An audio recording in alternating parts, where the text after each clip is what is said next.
Man, life's tough. Get a helmet. Oh, wait a minute. We're live. We are live. This is the Option Podcast. This is episode 250.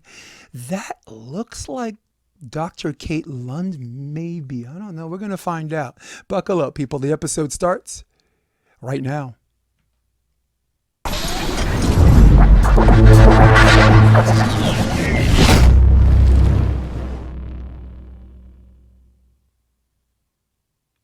What's good, Dr. Lund? Hello. What's good? Oh, sorry, that was a loud intro. I kind of like, I did say buckle up, though. All right, people, got to give the people what they want. Got to give the people what they want. This is episode 260 of the Option Podcast. I am Jason DeVias. This is Dr. Kate Lund, and Dr. Kate Lund has something we call a hard stop. So yours truly has to be a little bit more professional as far as this scene is concerned. So I want to have a little fun. You went to school in Massachusetts, right? I did. Yes. Yeah. I was it was one of the affiliates of Harvard Medical School. I forgot what was the name of it again. So I went to the Massachusetts School of Professional That was Psychology, it. but I did my training in all of the hospitals affiliated with Harvard Medical School. So my training was in that domain, and my kind of like coursework was at MSPP. Got you. Yeah, I was actually at their reunion this year. That's why it's a fun sports town, dude. My wife is a 2000 Harvard person, and Oh yeah. Uh-huh. I went. There was a second reunion I went to, and it was great. It's fun. It's again Boston. As a New Yorker, it's hard for me to say this. Boston is a great sports town. They love their Bruins, their Patriots, their Red Sox, and you Well, know. I have to tell you, I Boston is my favorite city. I'm out in Seattle now. We Mhm. we came here for my husband's job, but we're we're definitely moving back to Boston at some point. We absolutely love Boston, and we were just out a Red Sox game in September, actually. Nice. That's awesome. Yeah, my wife's a Dodgers fan, so when they visit the Yankees, we watch those games. And Dodgers fans are chill. They're not like it's not like a Philadelphia Eagles game where they'll boo Santa Claus, right? That's a gnarly place to come in as a stranger, or what would they say, foreigner. So we are going to talk about one of the things that I would affectionately refer to as your jam, the crux of a lot of your work, even though sports psychology, and as a volleyball coach or whatever, we're definitely gonna get into that. But we're gonna talk about resilience. All right, we are. I'm going to define resilience, but before I do that, I wanted to know, as a practicing psychologist, was there an inciting incident that motivated you to go this particular route, resilience? Yeah, so it actually goes way back to my childhood. When I was diagnosed at 4 with this medical condition called hydrocephalus. Mm-hmm. And hydrocephalus is a situation where the cerebral spinal fluid isn't circulating as it should. And so pressure builds up on the brain. And so I got really sick really fast when I was 4.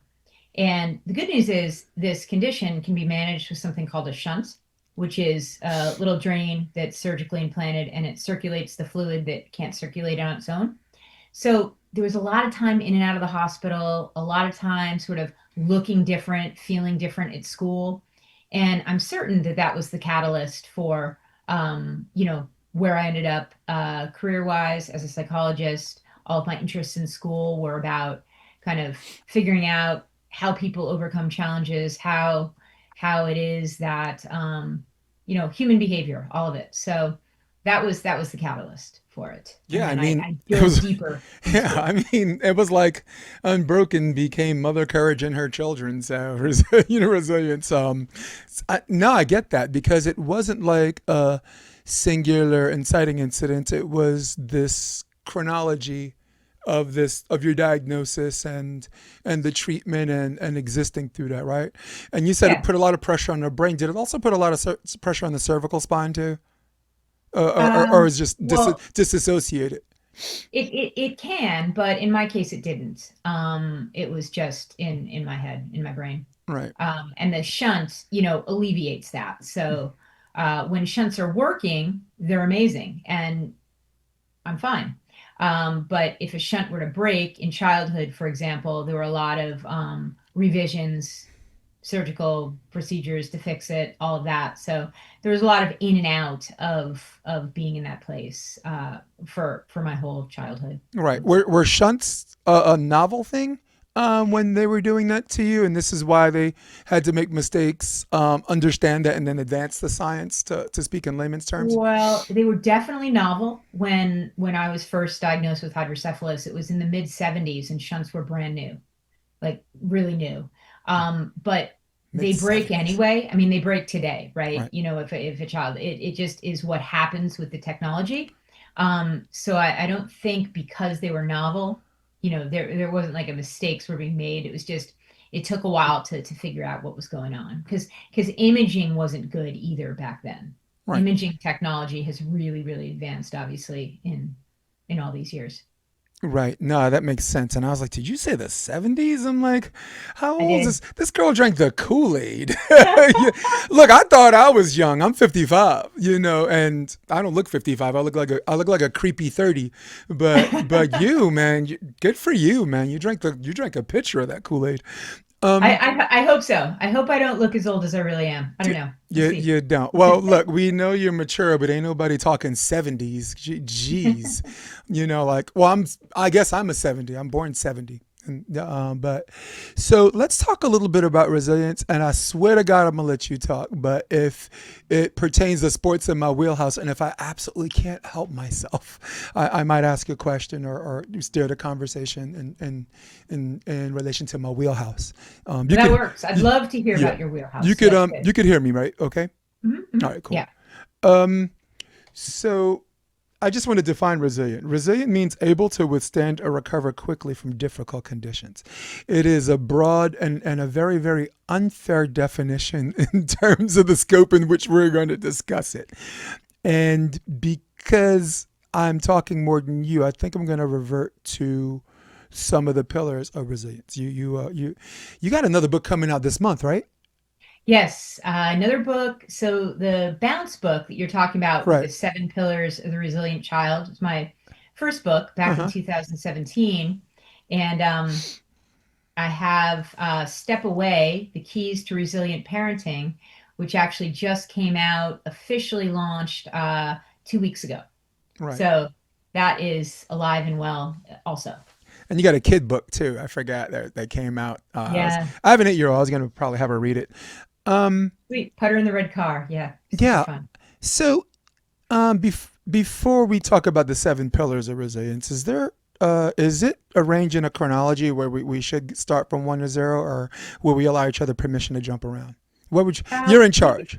we could certainly jump around. I think that best to start with the first pillar, though, which is managing emotion and tolerating frustration. Right. Um, Sort of a pillar there, and also a pillar in my new book, Step Away, Right. um, because we want to be starting from a level space, Right. right? We don't want to be starting in this escalated, emotionally intensified spot because then when we hit a challenge or a stressor, Yeah. we're going to escalate to the point of shutdown, and then You're we're right. not doing much of anything. So It's so like I a think theater, like that's a really theater important. performer without a goal, right? Right.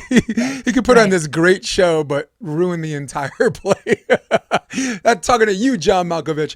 Um, yeah. So let's start. Actually, let's start with that. Diagnosing emotional and navigating the emotion. Let's start with that, and I might have a question in the middle of that. The floor Yeah. the floor is So yours, Doc. right. So really important to have a strategy to modulate our stress response, right? And so in Bounce, I'm talking about this in relation to our kids and helping them to do this in the classroom across domains of their lives, all everywhere on the sports field, all of it. And in Step Away, same thing for us as parents to have a consistent way to be level, right? And we want that because if we're always up here, we're not going to be optimizing, ourselves in any way.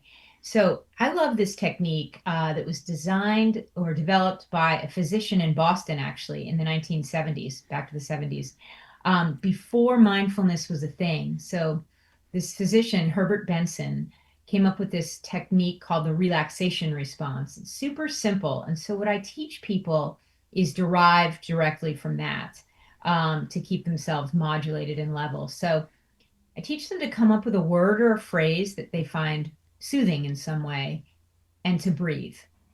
And we want to be practicing on either side of the day so that we start to internalize what it feels like to be in that level space so that we can then call up that feeling anytime we need it.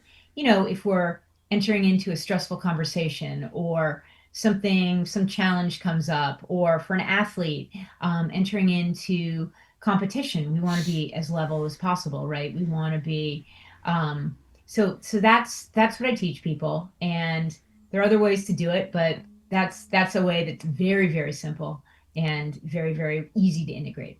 And it certainly works well for kids, but it works good for adults too. As a coach and a commentator, I coach juniors and professionals, and Yep.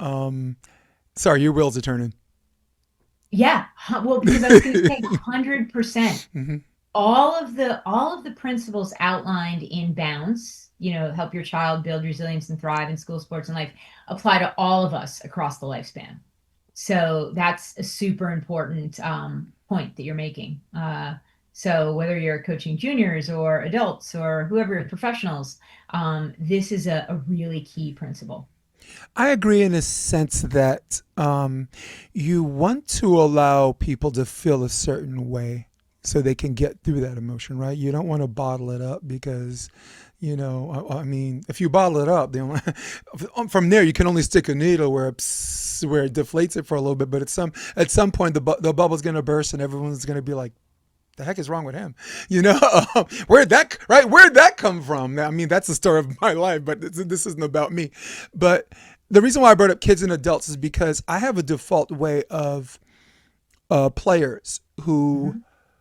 I guess you lost the first set and they checked all the boxes on every worst case scenario, right? They're on serve receive, they shank it. The ball gets passed, they go to set it, they double hit it. They go to the service line, they serve out, right? A ball hits the top of the tape, it falls on our side instead of their side, right?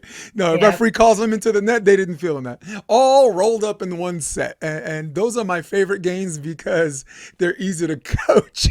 It's like we got them right where we want them. Now you don't have to worry about anything going wrong. Right. I mean, that's a humorous level, but if I want to get Yeah. serious for a minute, what I tell them is I'm like, look, you're feeling a certain way right now, and I am not the one that's going to tell you to not feel that way. Feel that way but I want you to remember two things. One, this happens to everybody, and two, I promise you, it's a very temporary feeling. When you're in the moment in the game and you remind everybody what you're feeling is temporary, it is their animal impulse to say, oh, cool, and I'm feeling this. So now, as their eyes are looking forward to what's next when they get back on the court, or just the next play, the emotion kind of navigates itself, right? You know, 100%. or you can Hmm. go the other way. You can overcorrect. You can stroke their hand, and if you do that, every time you stroke their hand, it's their mental impulse or their psychological impulse that thinks something's wrong. And if you, I mean, honestly, I get an 8-year-old, I could stroke her hand and nothing happened, and she might start crying, because of, and I'm blaming mommy on this one. I guess that's because of mommy's overcorrection. And I'm sorry, I'm all over the place. I meant to just stick with sports on this one, but I love the emotional thing, and I understand why it's a foundational thing as far as introducing the seven things are concerned.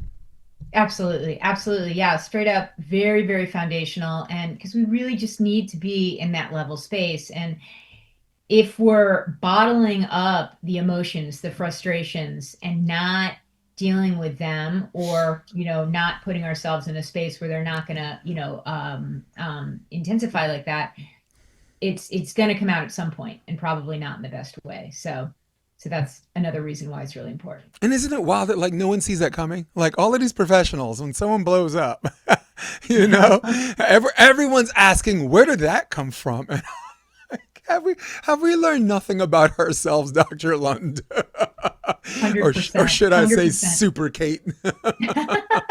Hold on, if I do two thumbs up, it sets off fireworks in the YouTube video. There we go. In the live. Well, and that's the thing. It's like self-awareness as well is really important so that we know when we're reaching our limits. We know when that point is that it's too much. But we just, at baseline, we don't want to get there in the first place. Right. So foundationally, and just navigating that, is there like a tool or a protocol? Like for example, I just gave you my protocol. This is a real Yeah. thing. It happens to everybody, and it's temporary, right? Yeah. So what's yours for this pillar? Yeah, so for the pillar, it's really that practice that I described a moment ago, coming up with that word or that phrase that you find soothing in some That's way right. and breathing, right? And practicing that on either side of the day so that it becomes integrated as part of your baseline. But then in the moment, it's so simple. You can practice it for a minute here, a minute there. And so, as a coach or you really would like folks to be able to manage this from the inside out. If they have a word when they know that they're getting, too escalated or what have you, just to snap them back into that place. Like, okay, I've got to shift gears here. I need to put this practice into play. Or from the sidelines, you can have a word with a player, like, whatever that word might be, come up with it beforehand, and then you put it out there, and that reminds them to center and breathe and focus on the word. And do you go with the word be on the general principle that less is more, right? Because if certain Definitely. people are feeling a certain way, the more you talk, the more they're just like, I just want to be alone. I just want to be alone. I just want to be alone. Get out of here, you know? Definitely less is more. Absolutely. Because too much makes it's too much. It's overstimulation. I am so glad you're talking to me like a patient and not like another professional because as smart as I'd like to think I am, I don't always get it. Just don't. Um, I'm glad we spent the most time on that because we have six more pillars to go. Pillar number two, navigating friendship and social pressure. Ooh. My question is, as a parent, I guess, because this applies more to kids, right? Because that social pressure might affect your psychological growth. Where like if you're a grown behind woman or man, you're just like, really, you haven't figured this out yet, you know? I got a doctor for you though. She was on my podcast. Um, does self importance help you navigate? Not self indulgence, but self importance help you navigate through friendship and social pressure, right? So, Does it? but so Good. like self-importance about like believing in yourself, sort of confidence, that sort of thing? Or No, what do you self mean by importance in self-importance? terms of the group contagion or the group, or just if it's a one on one friendship or if it's just like four friends, right? Hmm. Where there's always one friend that's going to be the dominating personality. And the other three friends Sure. go home. Well, Chloe said this, ting. Well, Chloe has a phone, ting. Chloe drinks apple juice and wine, ting. Well, maybe not the wine, ting. You know, so self-importance in that term, or in my layman's respect, how much has that come into play to navigate through social pressure and navigating friendships? Yeah, well, you definitely the thing is, so self-importance, I think this is what you mean by it, being a part of the group, being involved, being engaged, and understanding yourself in a way.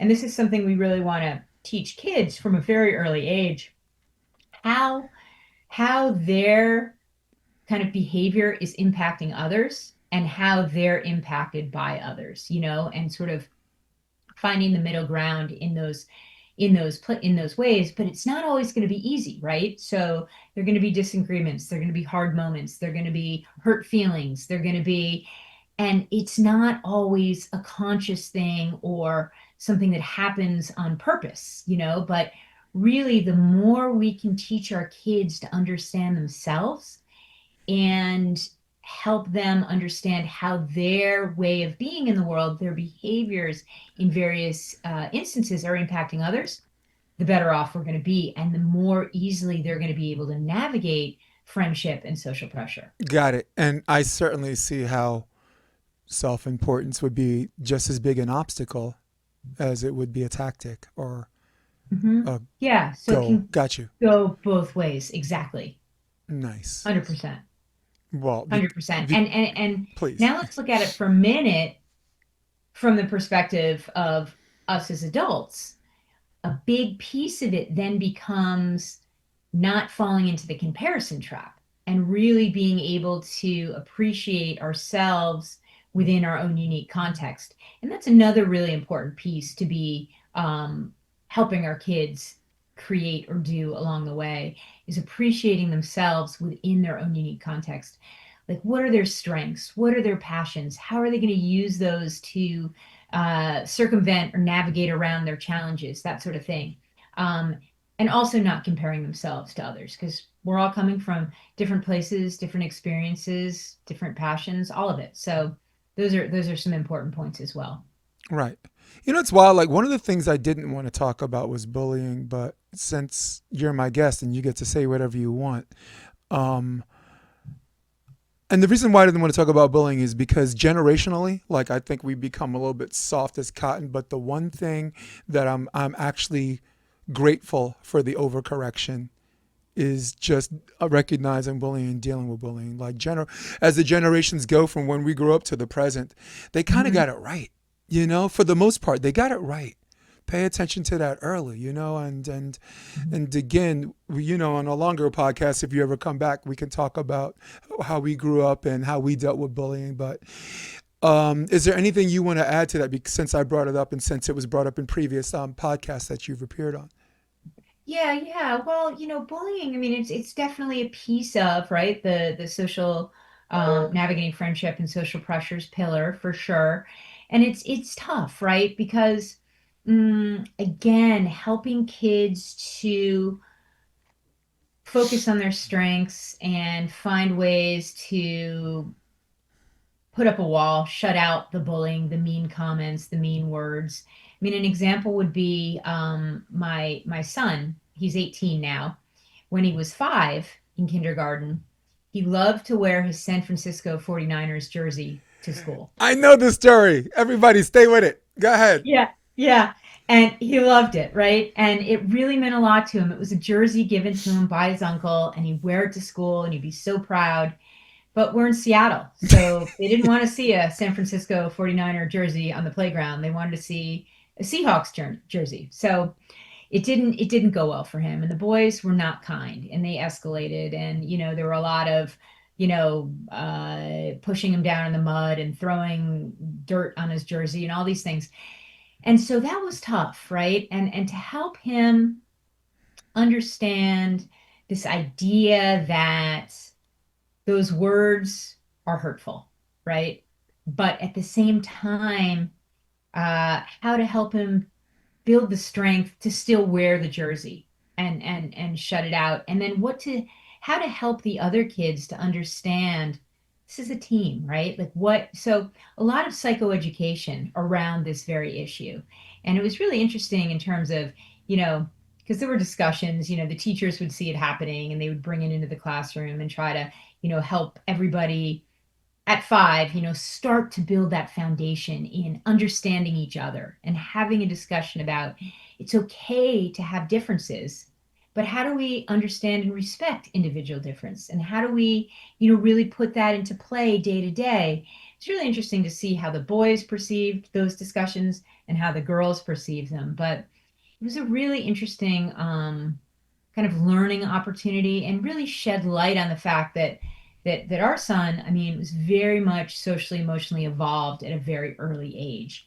And that didn't make it easy for him with other 5-year-old boys who were like, give me the football and I'm happy. So it was a really interesting period of learning and growth in obviously a developmentally appropriate way, but it was yeah, no easy answers, but it's helping kids to understand how their behaviors are impacting others and then helping them to understand the importance of respecting individual difference and living that day to day. You know, it's wild when you see kids like that. it makes you really re-examine, like if you ever learn like the seven major chakras of the spinal cord, if, like for anyone that's into that bro science, or that has a theater degree, because you we have to study movement for actors for like 3 years. So I'm, I feel like I'm published on lucid body movement at this point. That's supposed to be a like post teens. You know what I'm saying? And when you see kids who are like connected to the universe in this emotionally heightened way, it's like, they care about everybody and they care about everything. Man, you want to see them ride it, right? But at the Hmm. same time, you want to protect them, but not too much, where they build a character armor against something that you and I might believe is inherently good, right? Right, right. Yeah, it's a fine line, right? Yeah. To Because let the them 49ers grapple. is an idea. You know what I'm saying? It's a football team. It's an idea. It's not a person. And I want to be clear to my audience about this, because as adults, we haven't even solved that problem. We're fighting over people we've never met. I'm not trying to get into politics, but the orange man and the guy who can't remember anything, who ran against each other last year, like, I've never met any of those people. Why are we going so hard in the paint over people you haven't met? And I think the answer is it starts with an idea, but we have to attach an idea to a person, right? And your kid right now, the Niners is an idea. And if there's a way we can keep that, he's gonna be a heck of an adult.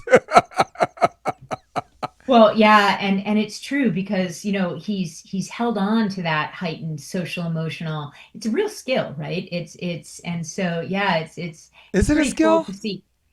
Well, it's an integrated part of who he is. Got it. It's not really, but it can be fostered. But yeah, it's not a skill. It's like it's a character trait. It's like an internalized way of being, All and right. just certain people look through certain lenses and more so than others. But it's definitely something that some folks have it more in their foundational kind of way of being, and some people develop it over time based on experiences and situations. Yeah, and you want to really keep that door unlocked. You don't want to lock that, because you're a practicing psychologist. You know there are a lot of girls interrupted and boys interrupted. There are things that happen in their life that affect their social psychological growth, from a toddler to a child, from a child to a teen, from a teen to a young adult, from a young adult to a full adult, right? You know what I'm Hmm. saying? Like, maybe they're abused by Absolutely. their parents, all of a sudden they're not passing science class, right? Like, and it seems like those two things have nothing to do with each other, but maybe they do. I mean, Girl Interrupted is a movie too. I've always been intrigued by that movie because of that. It's with Angelina Jolie, Whoopi Goldberg. You got to check it out. Girl Interrupted. You Yeah, you as you as a yeah, shrink will probably analyze the heck out of it. So, yeah. I've heard about it. I have not seen it, so yeah. I'll check that out for sure. Winona Ryder is the lead. It's they're all kids too. A young Angel, like kid Angelina, kid Renona, still still entertaining Whoopi. you know. um, I'm so sorry. We got an hour. Let's go to the third. Let's go to the third one. Let's go to focus and attention. And I actually wrote, this is a big deal. Talk to me about focus and attention, and how it applies to your overall staple of resilience.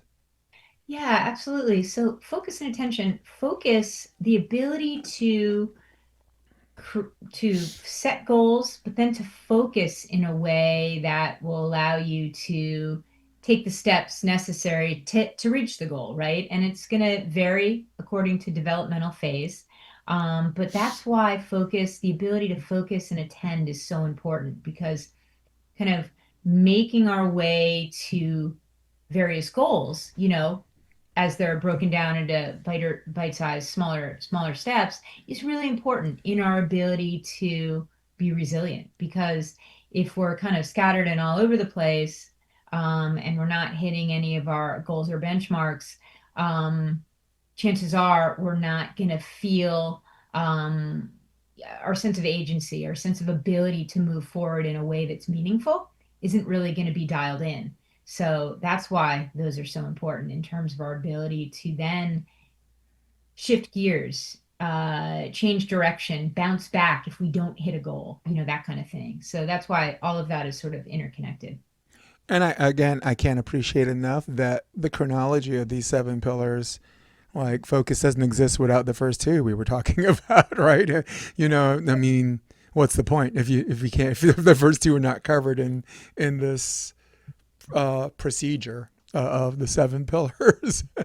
Right, precisely, precisely. And so important, particularly in sports, right? This ability to focus and attend and know what we need to do to be at our best on the field or what have you. And I love working with the younger players who have all of that dialed in. I've got a young soccer player that I'm working with right now who's, I mean, so focused, attending so much to exactly what needs to happen to be at their very best on the field, in their position, and it's cool to watch. It really is. And the pillar after that, and I'm not just jumping out of this because I want to stay with this, but it's connected to courage, right? Without the testicular fortitude to, want to do some of these things. You like how I said that? I didn't say grapefruits. Yeah, to have the courage to stay locked in, right? Like, Mhm. there's pressure, and some Yeah, people use pressure to focus, and some people the pressure makes them fold. And exactly. I think folding comes from saying that you're not afraid, but you are. No fear, no fear. I'm scared. Right, right. And letting kids know that it's okay to be afraid. It's okay to have fear, and it's what they do with that, how they manage through that. That's the key. Amen. Yep. Is there anything else you'd like to add to courage? Yeah, well, the courage to take that first step forward and the courage to not succeed the first time out of the gate or Right. at all, and then be able to shift gears and try something from a new direction, try something new in general. Right. That's a big and important piece of what it means to be courageous. Right. And I would also suggest that courage is not the elimination of fear, but the recognition of it. Right. Yes. Um, Mhm. because it wouldn't be called courage unless it's courage from something. Right. Like, I don't have the courage to walk because I'm not, there's no fear of what I'm going to walk on. Right. So I just, again, you're the professional. I'm just a kid from Brooklyn. Um, yeah. It's not eliminating it, but it's recognizing it. You, Exactly. It's recognizing it and it's taking that step forward anyway. right. And it's It's so, not avoiding, it's moving forward right. Right. and through. And you know what's weird? Like courage, motivation, which is the next one, and confidence, which is the next one. They almost seem like they're kind of the same thing, but they're different, and Yeah. they're so different. It's like for theater, like goal and expectations sound the same. What's the difference? Hmm. There's a difference. One is Yeah. making it about the work, and two is the net result of said work. So right? In theater, they say if you go on stage to be good, you're not going to be good. Right. Right. Right. and and again, I'm not just hearing my own voice. It's related to motivation and all these things. Let's go to motivation. So motivation, I like that because motivation makes you self-examine. Why are you here, right? Yeah. So let's use the soccer kid as a launching point to allow us to organically jump on and off this. So motivation in terms of this the soccer kid you're talking to. Yeah. Yeah. So motivation, we want to have largely intrinsic motivation developed over time. But of Hmm. course, that sort of motivation, early phases of motivation, extrinsic motivation is important, sort of driving folks from the outside in. But ultimately, we want motivation to come from the inside out. And that's where this soccer kid is at this point. I mean, he's really, really intrinsically motivated. But yet at the same time, the extrinsic stuff is important too, right? the acknowledgement from teammates and coaches, the winning of the games, all of that. But at baseline, why is he out there? Because he's intrinsically motivated to play this game that he loves and to be the best that he can be. So there are two very distinct sides to the motivation coin. And I really believe that intrinsic motivation is the most important thing for long-term success. I think so too because it's sustainable, Yeah, right? You exactly. don't need something, right? Like, um, I don't mean to go back to emotion, but I know there are times in a game, like if the score is 19 up and tensions are high and butt cheeks get tight, maybe a coach doesn't talk tactics. That maybe the coach is going to say, and there's a lot of psychology that backs this. Like, do you want this or not? It's you or them. There's no excuses. Either you do or do not. And some Mhm. people again use that to focus, and some people use that to say no fear, no fear. Oh, geez, it happened again, right? And this may not be related to motivation. Um, Winning and losing, should be the expectation and not the motivation. Like we were talking about theater performance and with goal and expectation. Mhm. Do you kind of agree with that? Maybe Yeah. winning and losing is the expectation of said motivation, or is winning and losing the motivation? Yeah, no, it's the expectation, I think. It's winning and losing, I don't believe should be the motivation. I think Right. that the motivation should be this the love of the game. I mean, I know that sounds a little bit maybe simplistic. Winning is great. It is great, but the truth is not everyone's going to win, right? And so I really think to have the love of the game be sustainable, you got to be motivated from the inside out just because you love playing. And I'll give you an example. When I was a kid, I had these medical things or whatever, and I couldn't do contact sports. So I became a tennis player. And I was pretty good. I played a lot and I was pretty good.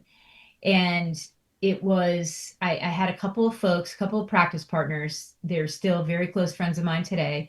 And when we hit adolescence, they were sort of pushing back against their parents. Like they didn't really want to be playing, but their parents were like, you are going to play, and I didn't have that really. I just was playing because I loved to play, because maybe I knew on some level that I was really lucky to be playing given what had happened medically or whatever. But for whatever reason, I was out there playing. Just I rarely won. I was usually runner up in the tournaments, but even then, sometimes not. But it was the kids who were being driven. You have to play. That were a bit better than I was. They won the first place trophies, but then trophies weren't as frequent. This isn't much fun. They quit, and so I really believe it was a external motivation, and they never quite had that internal drive for whatever reason. And it's not a judgment, it's just a reality, right? And sometimes that's not as evident, and who knows why it was for me, but I was definitely driven from the inside out. And maybe it's because I didn't have that many trophies, I don't know, but it was a thing that I definitely noticed, and definitely has helped me frame this idea of motivation over time. I agree. Listen, there was a UFC fighter. His name is Dominic Cruz. And he was the champion at bantamweight, which is 135 pounds. And he got injured, and he was out for a year. Had to give up his belt. Made a comeback, and then got injured again, and then made his third comeback and got injured again. And he had this, and he talked about it. He's very open about it. He had this drive to want to be the champion again. And then what happened on this journey was he decided that the belt doesn't define who he is. Right. And this is what I'm getting to with the intrinsic thing that you're Yeah. talking about, the internal thing. And once that happened, there was an element of looseness, and of confidence, which by the way is the next pillar, comes up next. Yeah. That set a different motivation.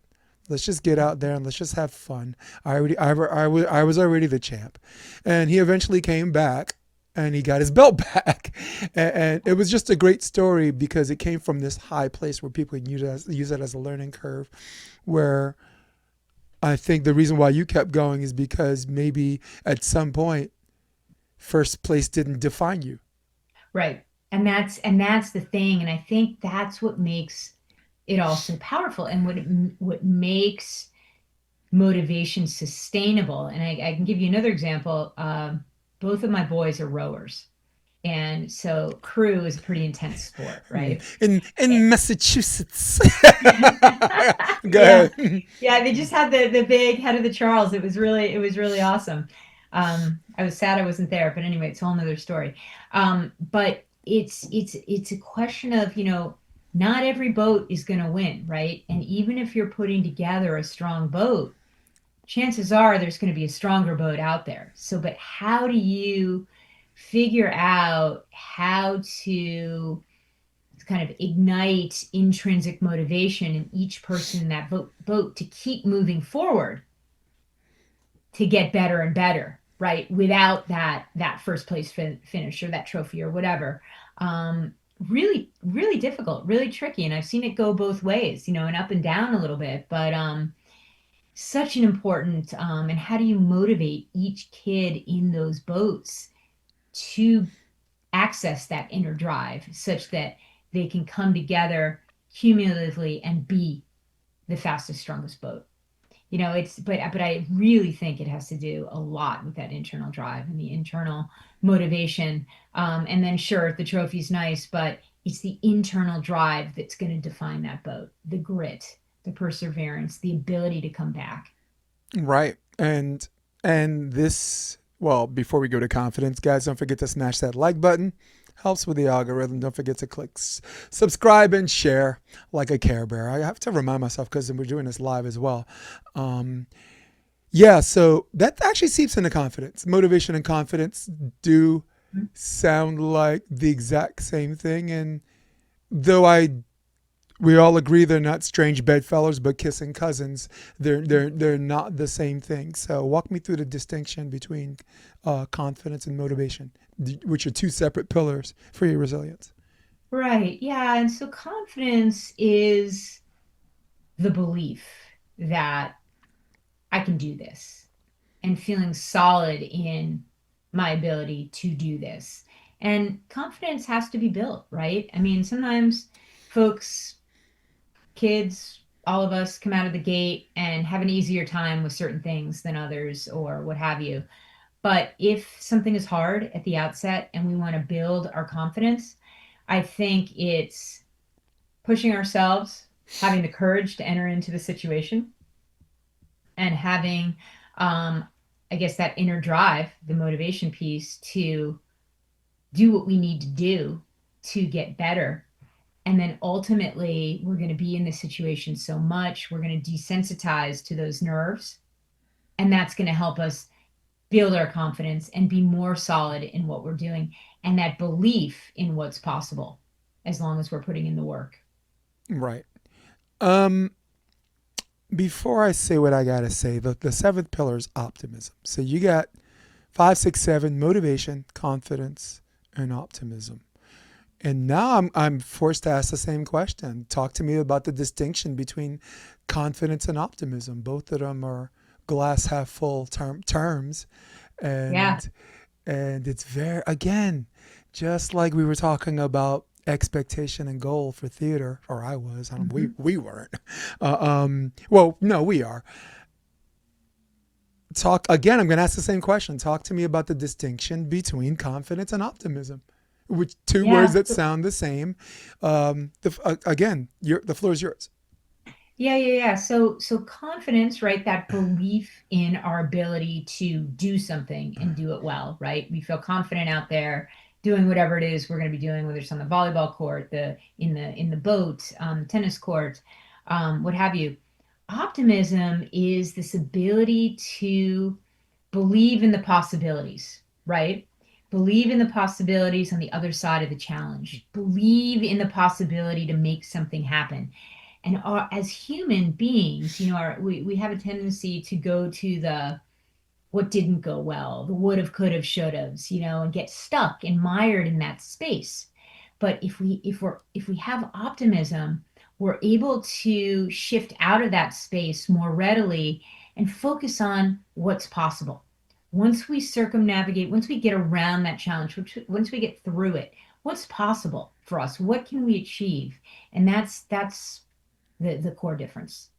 That is a core difference, and let's assume that's the only difference. That's a big one, and I'm not, of course, but let's just pretend that's the only difference. Sure. That's a pretty big freaking difference. Yeah, it Now, is. for everyone examining all these pillars, I'll make sure I timestamp them. So if some pillars you want to jump ahead or jump back to, you're just going to click on a hyperlink on the YouTube video. Of course, the audio version is going to be on iTunes and Spotify. Um, and I like the seven pillars as far as someone building their own, um, I guess, persona, not character armor, because you're not protecting yourself. This involves actually more giving up control than setting up borders where you feel like you have control. So, and I also think the more you give up control, the more you eventually you're going to understand and have your own control anyway. So, but these are very useful tools for coaching. These are very useful Yeah. tools for teaching, of course. It seems like kids are more your jam these days, but again, I float in the outer space where the adults are as well. Just and yeah, Well, all of these pillars apply to all of us mm. across the lifespan. I mean, that's true. Absolutely true. I really like confidence, optimism, and motivation in a sense. And Chael Sonnen, I'm a big MMA fan, but fighter Chael Sonnen said this because there was a guy that had this nervous tension and these hang-ups like before his fight, and Chael had to coach him, and Chael said it very simply, and you're going to appreciate this. They say that losing is not an option. That is absolutely ridiculous. Losing is an option. Losing is the most readily available option all the time, always there when you need it. And the two most important things that you need to remember is one, your opponent's feeling the same thing you are, and two, it's it's natural. It's not this. You got to stop treating it like this unnatural feeling. And you as a psychologist, you be the first one to say, I'm not telling you not to feel this way, but I want you to feel this way and understand that you're not alone. Because if you're alone, there's embarrassment. Maybe you feel like there are eyes on you, the eyes that don't even exist, right? There's nobody's watching you, dude. And as coaches, from my perspective, we can say, hey, next play, let's go. We got time for this, but next play. Or you can let negative talk creep up in your head, creep up in their head.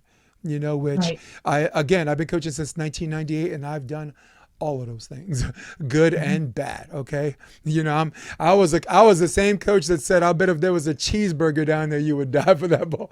I mean, yeah, and those generations evolve. So we I appreciate that. I didn't think we would cover the seven pillars because they were so interesting in an hour, but you being the professional that you are, you're like, this is every day, dude. Super Kate, people. Well, I left the last 10 minutes because I want to talk a little bit more about you, and just have a little fun. Sure. And I ask a lot of my guests this, and I don't like to do this because I don't have a procedural thing for this podcast. Um, what was the last good book you read?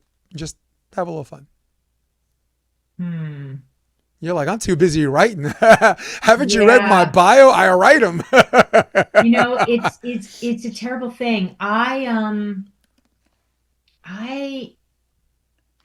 I can't answer that question right now because I am so busy writing my own books and listening to podcasts. Mhm. Um, that I it's yeah, it's not a good answer to your question. Let me rephrase the question then. What was the first book that came to your mind when I said last good book you read? What was your animal impulse that? Because look, I'm not a shrink, but I could see that you had one, and you're like, that wasn't the last good book, but it was the first one that came to your mind. What was the first one that came to your mind? Go. Yeah, so it was, to be honest, The Let Them Theory Okay. by Mel Robbins. Yeah. And I resonated with that book because, but it wasn't super recent, because we get bogged down by what other people are thinking of us, what other people are saying about us. And it's so, so easy, whether it's family, friends, colleagues, what have you. but we got to shift out of that space in order to optimize our own well-being, right? So, yeah, that's what I would say. You were right. You spotted my wheels turning. Yeah. That just comes from being on this earth long enough. Also, I'm a New Yorker, man. We're built to survive, and you can't survive without seeing things coming a mile away.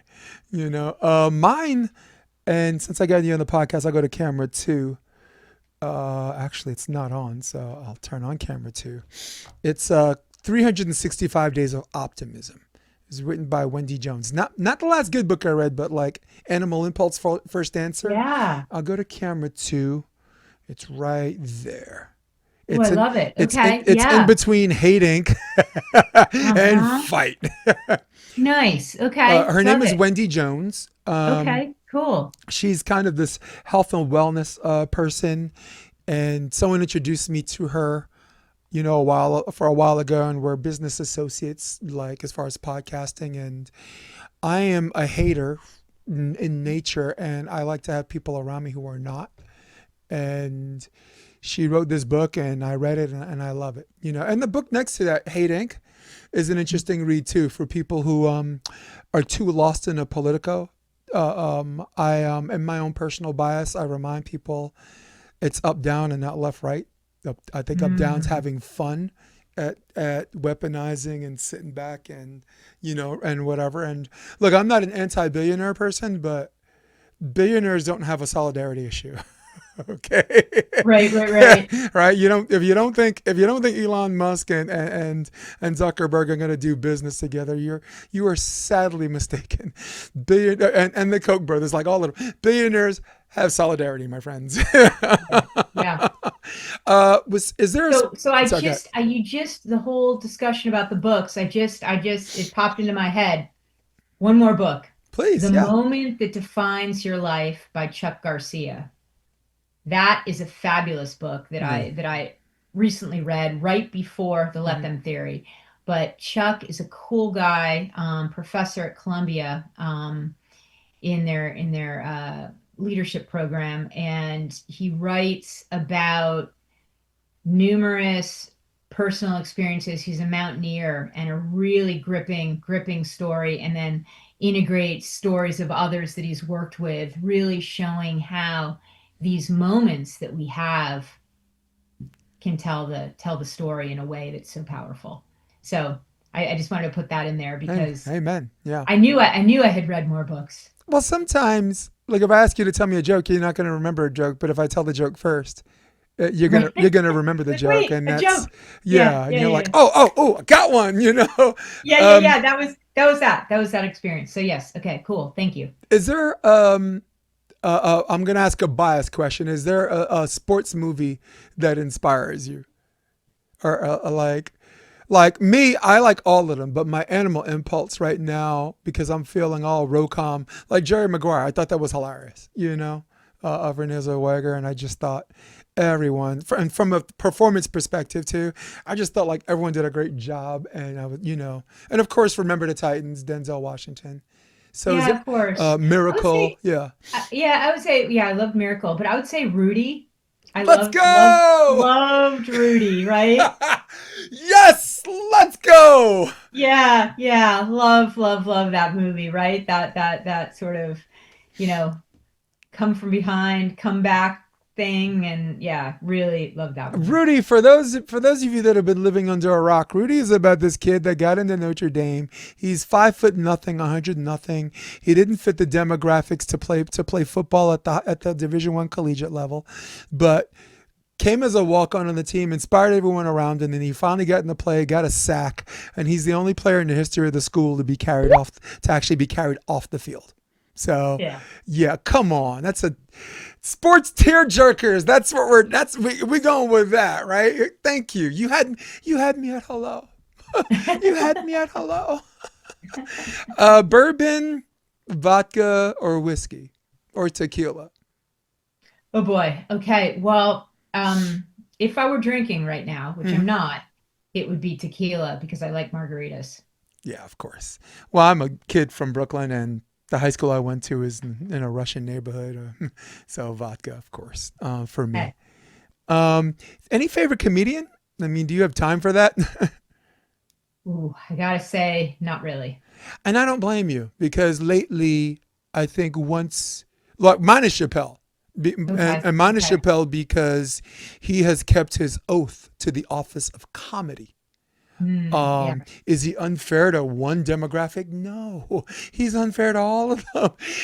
Anybody can get it, you know. And for me, comedically, once you start speaking from this moral perspective, you're gonna pick sides, and when you pick sides, you're not gonna be funny anymore. You know, Hmm. like, and Yeah. I'll say that again for the people listening. Once you lose your oath to the office of comedy, you cease to be funny. Yeah. Yeah. Yes, that makes sense. Lord of the Rings or Harry Potter? Ooh, Lord of the Rings. I'm a Lord of the Rings person too. Marvel or Okay. DC? Marvel or DC? I would say Marvel. Me too. I'm an X head, but Marvel, the MCU has done such a great job on Avengers. Like Yeah. I have 11 Mhm. years worth of X-Men comics in my Harry Potter closet, Oh, no way. in cardboard and plastic from 1983 to 94. So I grew up as an X head because my mom's black, my dad's white, and I used to get teased because I was different. Hmm. And I'm also one of these people that run towards a problem instead of away from it. So I really felt like an X-Men, Love it. sworn to protect a world that fears and hates me. So and right, and as a psychologist, like a lot of kids identify with that. They do. They Yeah. absolutely do. And Right. I know for a fact that one of my boys does. He was so big into that when he was little. Favorite sport to spectate? Do you have one? To spectate, I would say tennis would Yeah. be my favorite, although I'm not nearly as dialed in as I used to be. I mean, when I was a kid, a teenager, I loved going to the US Open and I'd scout the players and get autographs and have balls signed and it was like, Yeah. yeah. And so some of the old guard that was there back in the day, I'll watch them as commentators now and such, but Yeah. yeah. Well, my wife was a top 50 player growing up. So 15s and 14s, Kelly Oh, Campbell. awesome. Did she play at Harvard? She decided that she didn't want sports to be her 12-month experience because Got she it. was Okay. also a volleyball player too. Oh, got it. She Okay. she won 2 state championships at Parkersburg, and that got her into Harvard. Actually, both of the sports. And to her credit, she Mhm. decided she didn't want sports to be. To me, I want that to be my 13-month experience out of 12 months, which is why I transferred to a school that didn't have any teams. I wasn't. There's no way I would have graduated if I was in a school that had an NCAA team. I did that my Yeah. freshman year. Then I played NCAA ball for one year, and I got out. Right. I played overseas for a little bit, and then when I came back, I'm like, do you have a volleyball team? They're like, we don't have any teams. I was like, God is good. Thank the Lord. And I'm here. We have Sign me up. Yeah. exactly 60 seconds for you to plug your website. Um, and I want to be down with Super Kate. I want to know what she's up to. How can I be down? Plug in your whatever, Insta, whatever you want people to know. Amazing. Yeah. So it would be www.katelundspeaks.com. Hmm. And, can reach me there, can also reach me on LinkedIn, Hmm. and can also check out my new book, Step Away, The Keys to Resilient Parenting on Amazon or my website. Yes, and for sure, for your kids, buy Putter in the Red Car. Putter in the Red Car. I got a little bit of a synopsis from it. And I'm actually gonna go. I'm gonna grab that somewhere. Okay, you have to come back on because I have a friend of mine, Aaron Wexler, who wrote a book called The Inspired Athlete, and we're both into ex UCLA Bruin and coach as well. Yeah, And he's gonna have some questions that I think will be helpful for our audience. I'm not saying be Hannibal Lecter and be his treating psychiatrist, but I'd like for you to come back on with him if that's okay, and amazing. I'd love it. That'd we'll be do great. that. All right, That'd be guys. So wonderful. Dr. Lund might love you, but I don't love any of you guys. In fact, I can't stand you. In fact, I'm out of here. So for all of you at home, no, I changed my mind. I love all of you. So for all of you at home, for all of you on your iPads and your droids and your desktop, this is Dr. Kate Lund, aka Super Kate. I am Jason DeBeas. We are out of here. We're gonna hit my music, and you guys stay with me after this. But for now, for my audience, we're out of here, guys. Peace out. And Come check out the Option Podcast on OptionVB.com. It's also available on iTunes and Spotify and on YouTube under the NY Varsity Sports handle. You're going to love what you hear.